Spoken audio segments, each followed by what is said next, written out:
வணக்கம் வாங்க இன்னைக்கு முட்டை கீமா எப்படி செய்யறதுன்னு பார்க்கலாங்க.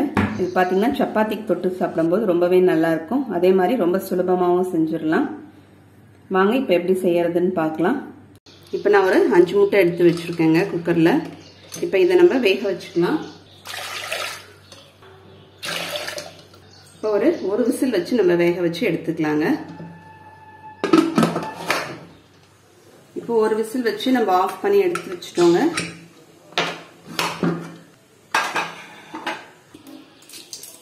இப்போ எல்லா முட்டையும் நம்ம உரிச்சு எடுத்துக்கலாங்க. இப்போ எல்லா முட்டையும் நம்ம உரிச்சு வச்சிட்டோங்க. இப்போ நம்ம இதை மாதிரி திருவல்ல திருவிக்கலாம். கொஞ்சம் பெருசா இருக்கிறதுல எடுத்து திருவிக்கலாங்க.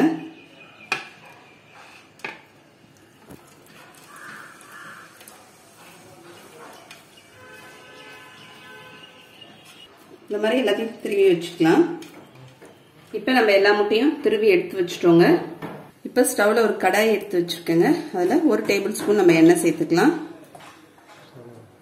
1 கப் வெங்காயங்க, 2 பெரிய வெங்காயம் பொடிசா கட் பண்ணி எடுத்துக்கிட்டோம்னா சரியா இருக்கும். 1 கப் அளவுக்கு நம்ம இதில் சேர்த்துக்கலாம்.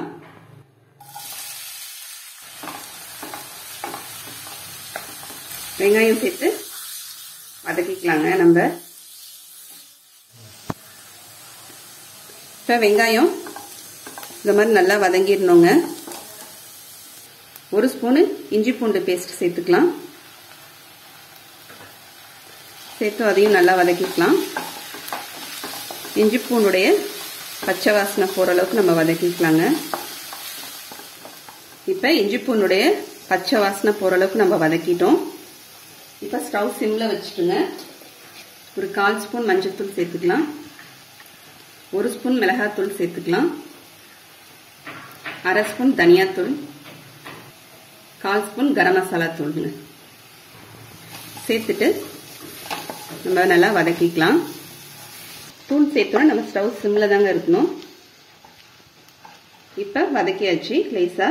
இப்போ வதக்கிட்டு இதுலேயே நம்ம ஒரு 30 செகண்ட் நம்ம தூள் சேர்த்து வதக்கிக்கலாங்க. இப்போ 1 கப் அளவுக்கு தக்காளி பழம் எடுத்துக்கலாம். பொடிசா கட் பண்ண தக்காளி பழத்தை சேர்த்துக்கலாங்க.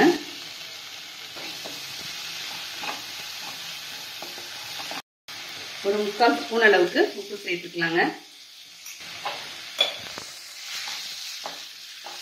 சேர்த்துட்டு தக்காளியை நல்லா குழையிற அளவுக்கு நம்ம வதக்கிக்கலாம். இப்ப நமக்கு நல்லா தக்காளி குழஞ்சு வதங்கிடுச்சு பாருங்க. இப்ப நம்ம திருவி எடுத்து வச்சிருக்கிற முட்டையை சேர்த்துடலாம். சேர்த்துட்டு ஒரு கலந்து விட்டுறலாங்க.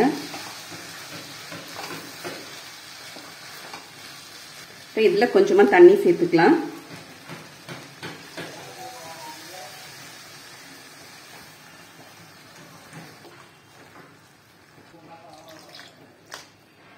தண்ணி சேர்த்து ஒரு 3 நிமிஷம் நமக்கு கொதிக்கட்டுங்க. இப்ப நமக்கு ஒரு 3 நிமிஷம் ஆயிடுச்சுங்க. இப்ப மிளகு தூள் சேர்த்துக்கலாம். ஒரு 1/2 ஸ்பூன் அளவுக்கு மிளகு தூள் சேர்த்துக்கலாங்க.